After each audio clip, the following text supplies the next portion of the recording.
नवरात्र के चौथा जो आपको सिखाता है कि आप भले ही बहुत पावर रखते हो, वो पावर चाहे पैसों की हो, चाहे किसी भी पोजीशन की हो, आपके ओहदे की हो, लेकिन आपको बड़ों का सम्मान करना चाहिए। उनके सामने आपको छोटा बनकर ही रहना चाहिए। दूसरा शब्द है ऊष्मा। ऊष्मा का अर्थ होता है एनर्जी। ये शब्द दो बातों को सिखाता है। पहली बात ये कि आप किसी काम को करने के लिए भी अपनी एनर्जी का इस्तेमाल ज़रूर करें, और दूसरा ये कि जिस तरह माँ कुष्मांडा जन कल्याण के लिए, लोगों के भले के लिए सूर्य के सेंटर में रहीं और उसका ताप सहा, उसकी हीट सही, उसी तरह आपके मन में भी लोगों के कल्याण की भावना होनी चाहिए। आंडा, इस शब्द का अर्थ क्या होता है? इस शब्द का जो कुष्मांडा का लास्ट शब्द है, इसका अर्थ होता है ब्रह्मांड से, यानी कि हम सब माँ की ही संतान हैं। इसलिए हमें मिलजुल कर रहना चाहिए, जात धर्म इन चीज़ों में नहीं पड़ना चाहिए। तो माँ का नाम अगर आप डाइवर्सिफाई करें तो आपको इतनी अच्छी सीख देता है। एक और स्टेप आता है माँ की पूजा में, वो आता है भोग। क्या क्या भोग लगा सकते हैं माँ को, ये आपको बताऊंगी, पर इससे पहले सेकंड स्टेप माँ के रूप की बात करते हैं। अब मैं आपको बताऊंगी कि माँ कुष्मांडा के स्वरूप का मतलब क्या है। माँ के स्वरूप में 8 आर्म्स हैं, अष्टभुजाएं हैं, यानी कि 8 हाथ हैं। इनमें से 7 हाथों में क्या है?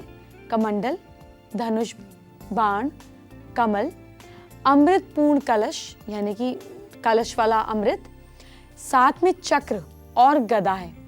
8वें हाथ में सभी सिद्धियों और निधियों को देने वाली माँ अपने हाथ से जपमाला का पाठ कर रही हैं। साथ ही माँ शेर पर सवार हैं। क्या मतलब है इस चीज का? कमंडल बुराइयों को दूर रखने के लिए प्रेरणा देता है, अच्छी और बेहतर सोच से आपको वाकिफ कराता है, आपको क्लोज करता है। दूसरा है धनुष बाण। इस शस्त्र का अर्थ है कि माँ सभी कष्टों से हमारी रक्षा करती हैं। ये शस्त्र सीख देता है कि अपनी वाणी पर संयम रखें और सोच समझकर बोलें, क्योंकि वाणी का तीर ही एक ऐसा तीर है जो निकल गया, छोड़ दिया तो वापस नहीं आता। कमल, कमल का फूल है, ये माँ के सॉफ्टनेस को दर्शाता है। ये सभी के साथ सॉफ्ट व्यवहार करने की प्रेरणा देता है। आप देखें कि माँ के हाथ में कलश है जिसमें अमृत है, ऐसा माना जाता है, ऐसा लिखा गया है। इसका क्या मतलब है? इसका ये मतलब है कि कलश शो करता है कि आपकी लंबी आयु हो, लंबी आयु का आशीर्वाद देता है और सीख देता है कि आपके मन में सेवा का भाव रहे, दूसरों की सेवा करें तो पुण्य कमाएंगे, साथ में जितने पुण्य होंगे उतनी इजीली आपकी लाइफ बीतेगी। चक्र है हाथ में। चक्र वीरता का चिन्ह है और आपको किसी काम में आने वाली परेशानियों से, जितनी नेगेटिविटी हो, उनसे लड़ते हुए, जीतते हुए आगे बढ़ना है। माँ के हाथ में गदा है। माँ के हाथ में गदा का क्या मतलब है? कि वो दुश्मनों से हमारी रक्षा करती हैं। हनुमान जी के हाथ में भी गदा है। It is power of, symbol of strength, मतलब खूब पावर, उठाने के लिए भी पावर चाहिए।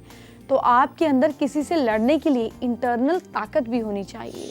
वैसे तो हमें दुश्मन बनाने नहीं चाहिए, लेकिन अगर कोई चाहते हुए भी हमारे काम को नहीं समझ रहा, हमें तंग कर रहा है, तो फिर आपको किसी की नाजायज चीज को सहना भी नहीं है। तो गदा हमें क्या शिक्षा देता है कि हम अपने दुश्मनों से हार ना माने और नेगेटिविटी, सच का साथ दें। माँ के हाथ में जप माला है। नियम, जप माला का अर्थ है नियम। आप माला जपना शुरू करते हैं तो बीच में नहीं रुकते ना। तो जब आपकी जिंदगी में नियम आ जाता है तो आपके हर काम डिसिप्लिन हो जाते हैं और पूरे हो जाते हैं। माला से मुझे याद आया कि आप माँ को कैसे खुश करें। उनके बीज मंत्र को जाप करके आपका सूर्य ग्रह मजबूत होगा। माँ का बीज मंत्र है ओम देवी कुष्मांडाय नमः।